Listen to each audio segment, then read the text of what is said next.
Story Rogerss Slide. The shores of Lakes George and Champlain were ravaged by war. Up and down those lovely waters swept the barges of French and English, and the green hills rang to the shrill of bugles, the boom of cannon, and the yell of savages. Fiction and history have been weft across the woods, and the memory of deeds still echoes among the heights. It was at Glens Falls, in the cave on the rock in the middle of the river, that the brave Uncas held the watch with Hawkeye.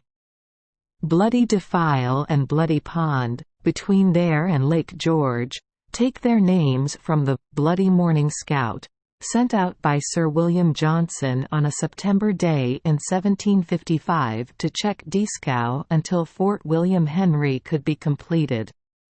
In the action that ensued, Colonel Williams, founder of Williams College, and Captain Grant, of the Connecticut Line, great-grandfather of the president who bore that name, were killed.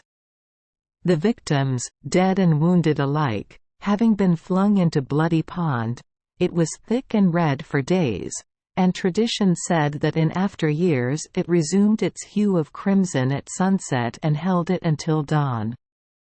The captured, who were delivered to the Indians, had little to hope, for their white allies could not stay their savagery. Blind Rock was so called because the Indians brought a white man there, and tearing his eyes out, flung them into embers at the foot of the stone. Captives were habitually tortured, blazing splinters of pine being thrust into their flesh, their nails torn out, and their bodies slashed with knives before they went to the stake. An English prisoner was allowed to run the gauntlet here. They had already begun to strike at him as he sped between the lines, when he seized a papoose, flung it on a fire, and, in the instant of confusion that followed, snatched an axe, cut the bonds of a comrade who had been doomed to die, and both escaped. But the best-known history of this region is that of Roger's Rock, or Rogerss Slide, a lofty precipice at the lower end of Lake George. Major Rogerss did not toboggan down this rock in leather trousers, but his escape was no less remarkable than if he had.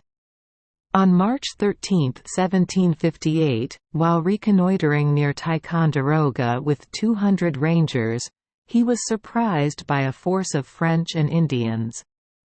But 17 of his men escaped death or capture, and he was pursued nearly to the brink of this cliff. During a brief delay among the red men, arising from the loss of his trail, he had time to throw his pack down the slide, reverse his snowshoes, and go back over his own track to the head of a ravine before they emerged from the woods, and, seeing that his shoe marks led to the rock, while none pointed back, they concluded that he had flung himself off and committed suicide to avoid capture. Great was their disappointment when they saw the Major on the frozen surface of the lake beneath going at a lively rate toward Fort William Henry. He had gained the ice by way of the cleft in the rocks, but the savages, believing that he had leapt over the precipice, attributed his preservation to the Great Spirit and forbore to fire on him. Unconsciously, he had chosen the best possible place to disappear from, for the Indians held it in superstitious regard, believing that spirits haunted the wood and hurled bad souls down the cliff, drowning them in the lake, instead of allowing them to go to the happy hunting grounds. The Major reached his quarters in safety, and lived to take up arms against the land of his birth when the colonies revolted, 17 years later. Thank you for joining us for today's fairy tale. We hope these stories bring joy and meaning to your day. If you love our channel, please hit the subscribe button so you won't miss any exciting tales. Wishing you a good night and sweet dreams. See you in the next story.